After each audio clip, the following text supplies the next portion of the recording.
Well, what do you think of the substitute bill and where they're headed? If the legislature wants to provide patients with access to medical marijuana, they failed with this bill.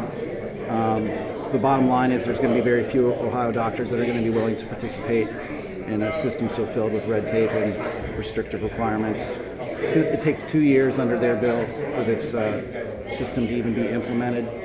Patients have been waiting 10 years and longer for the Ohio legislature to act. They shouldn't have to wait 2 more years for the implementation on this. There's also a number of conditions. They added some qualifying conditions in this bill, but there's a number of conditions that you would qualify under our language that you do not under theirs. For example, Alzheimer's, autism, fibromyalgia, muscular dystrophy, Huntington's disease, muscle spasms, wasting syndrome, severe nausea. So these are conditions that people are already receiving medical marijuana for in other states. There's plenty of science and medicine to back up the need that they have for it, and for whatever reason the Ohio legislature has decided that they don't deserve medical marijuana.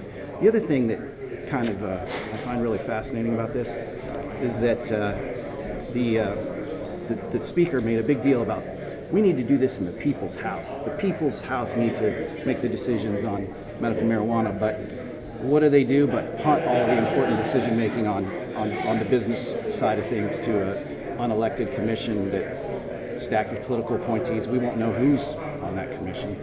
It's the people's house, but the process is shrouded in mystery at this point. Can you give us an update? Where do things stand on your petition circulation? Do you have any idea where you're at and if you're going to meet the July deadline? We're hitting all our marks in terms of circulating petitions. We're ramping up, so we have more and more teams coming on. We have about 300 volunteers collecting across the state. We also have a paid element, which, as I said, is ramping up.